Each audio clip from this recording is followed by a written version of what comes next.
Buenos días compañeros, mi nombre es Randall del CID y en esta mañana les voy a hablar sobre bases moleculares del cáncer y como subtítulo vamos a hablar de la importancia de las alteraciones genéticas y epigenéticas. Como ya varios sabemos sobre el tema del cáncer, es una enfermedad que nos acompaña desde ya hace varios tiempo, pero de la cual no se ha podido estudiar debido a los alcances de la tecnología. Pero gracias a los avances en la secuenciación del ADN y otros métodos que facilitan el análisis genómico de las células cancerosas. Entonces, hasta en estos tiempos se puede decir que se sabe la patogenia de esta enfermedad, no en su 100%, pero sí ya abarcamos varias etapas de esta enfermedad y cómo evoluciona. Entonces, vamos a empezar sobre el daño genético que no letal que deben de recibir las células para poder volverse cancerosas. Entonces, entre eso encontramos lo que son las exposiciones ambientales. En eso, algunos ejemplos que les podemos dar son daños tal vez expuestos a los rayos ultravioletas del sol, a las horas del mediodía, que es cuando están en su mayor esplendor. Otros serían los daños tóxicos causados por el mismo humano, a tal vez algunos ríos, lagos causados por algunos desechos tóxicos, y nosotros mismos volvemos a ingerir los alimentos que nos proporciona el río, como los peces, algunos camarones. Luego nos vamos a la expansión clonal de una sola célula. Esto quiere decir de que una sola célula ya alterada con el daño genético no letal va a ser una precursora de cáncer. Entonces esto quiere decir de que una sola célula se va a dividir por mitosis, pero como ya está dañada genéticamente, esa una se va a dividir en otra y luego esas dos se van a dividir en otras. Entonces ya empezamos con 2, 4, 6 y así nos vamos con varias células cancerosas. Luego vamos a saber que existen 4 categorías distintas de genes reguladores normales de los cuales se puede producir algún tipo de cáncer.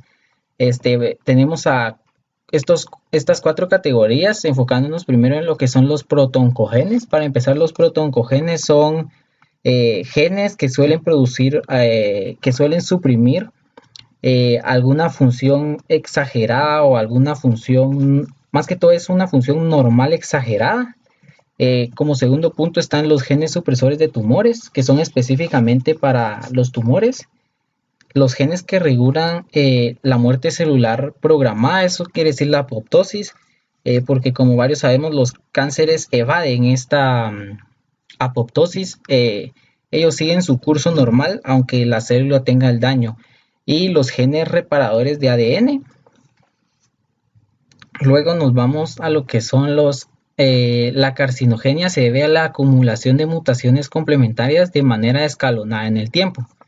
Esto nos quiere decir de que las neoplasias malignas muestran algún atributo fenotípico denominados rasgos característicos del cáncer. Acá lo que nos vamos es tal vez a algún crecimiento excesivo. Ya les había comentado antes la capacidad invasiva que tiene el cáncer. Nos vamos a si son metastásicos o no pueden ser metastásicos.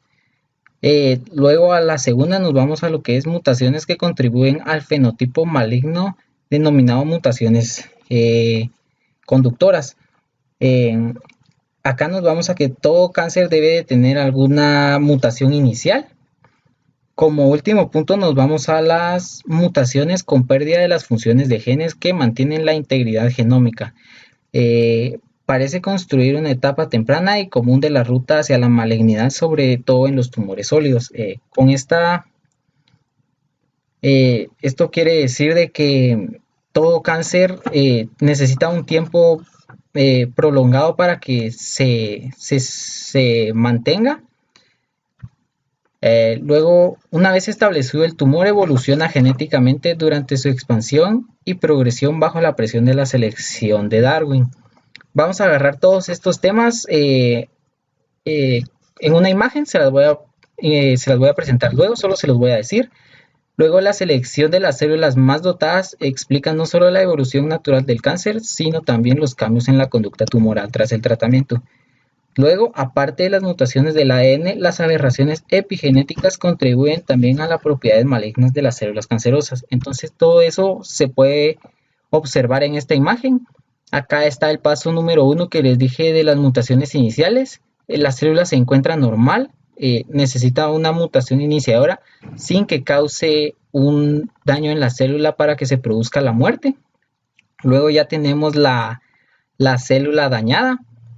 Está adquiriendo una inestabilidad genómica, eso quiere decir que ya se dañó su ADN.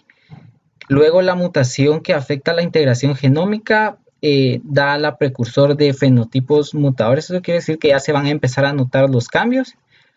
Luego empezamos a la adquisición de los rasgos característicos del cáncer. Entre los rasgos característicos ya les había mencionado que es el crecimiento excesivo, que eso va para al siguiente paso, la capacidad metastásica.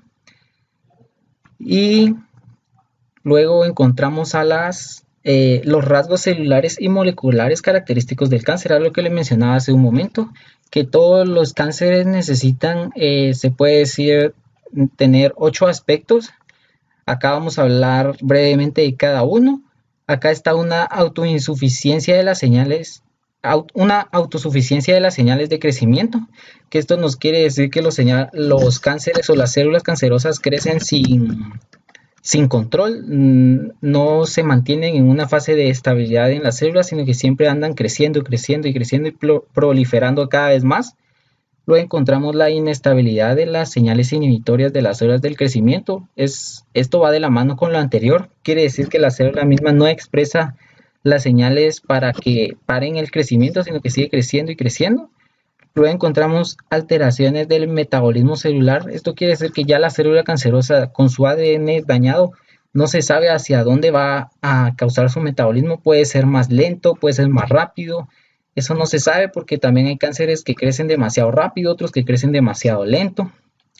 Y la evasión de la apoptosis, eso es lo que también les había mencionado hace un momento. Nos vamos a que las células cancerosas evaden esta apoptosis. Esta apoptosis nos quiere decir de que necesitan, la apoptosis es una muerte celular programada. Nos vamos a que cualquier célula con algún daño en el ADN o en cualquiera de sus organelos induce esta apoptosis, entonces muere y hace que la célula ahí termine su ciclo de vida, mientras que en las células cancerosas ya están dañadas de su ADN y se siguen proliferando y proliferando sin tener un control. Entonces, luego vamos al potencial ilimitado de replicación, es lo que les digo, porque tienen las señales inhibitorias del crecimiento. La angiogenia sostenida, esto quiere decir de que las mismas células cancerosas van a crear una angiogénesis. Eso significa que es una nueva vascularización hacia las células tumorales. Eso nos va a permitir que las propias células cancerosas se nutran aún más y puedan seguir creciendo y creciendo y creciendo hasta agarrar, hasta conseguir algunos tamaños mucho mayores de lo que se pueden imaginar. La capacidad para evadir y metastatizar, esto quiere decir que las mismas células cancerosas agarran la habilidad de poderse trasladar hacia algún otro lugar del cuerpo, tal vez puede ser algún órgano, en la cavidad peritoneal, en las articulaciones, en los huesos, eso quiere decir metástasis. Entonces, como último paso, nos vamos a la capacidad para evadir la respuesta inmunitaria del anfitrión. Como varios sabemos, las células del cáncer, como son propias del cuerpo y han seguido, no se reconocen como antígenos del cuerpo. Entonces, por eso es que las células cancerosas, el cuerpo las sigue, se podría decir que las sigue aceptando, porque como son células más que todo dañadas de nuestro propio cuerpo, siguen siendo a la vez células de nuestro propio cuerpo. Entonces con eso terminamos, muchas gracias y los espero ver pronto.